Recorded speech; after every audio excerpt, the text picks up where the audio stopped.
I'm Michael Santos with prisonprofessor.com, and today I'd like to speak with you a little bit about what a sentence mitigation strategy is.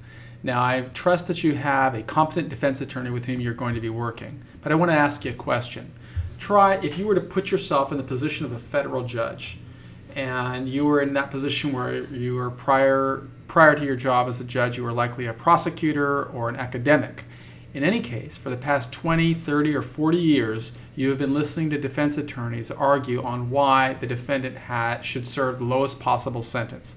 My question for you is that federal judge going to place the same level of weight on that defense attorney's words as he will on the defendant's words?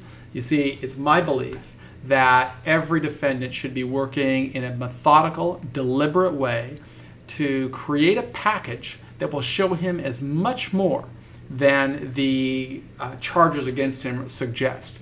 I can assure you that at the time of sentencing, a probation officer and a U.S. attorney will have invested hundreds of hours to create a package that shows the defendant as being worthy of the worst possible sentence. They will portray the defendant as an individual who is only sorry because he got caught. They will portray the individual as being nothing more than the criminal charge. And it's up to the individual to create a package that is so substantial and so comprehensive that anybody who reads it will come across and recognize that the criminal charge is really an aberration. It's really something outside the scope of his character.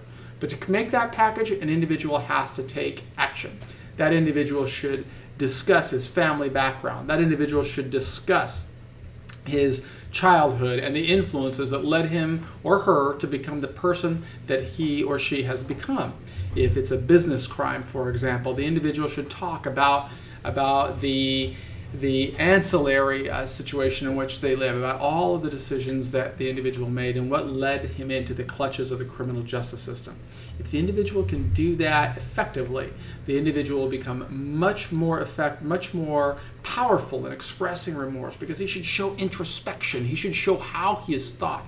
He should complete that package with photographs and possibly video testimony from people who won't come to the courtroom and testify on his behalf, because he needs to make the biggest sale of his life. And that sale is why that individual is worthy of the lowest possible sentence. That's the first step. The other part of that sentence mitigation strategy is to ensure that he serves that sentence in the best possible environment. And finally, that sentence mitigation strategy should become the start, the seed that the individual will use to sow a new narrative for the rest of his life, so that when he emerges from the other side of this criminal prosecution, after he gets out of prison, he's in the best possible position to communicate with the federal probation officer who will supervise his release, number one, and number two, to position himself for new employment opportunities, new business opportunities with investors or customers or partners or potentially even employers.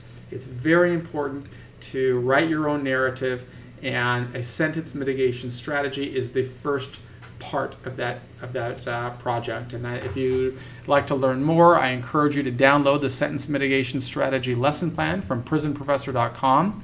Or if you would like some help in creating that sentence mitigation strategy, I encourage you to call me. My name is Michael Santos with prisonprofessor.com. My office number is 949-334-9119. And my cell phone number right here, you can text me at any time or call me at 415-419-1728. Do your due diligence.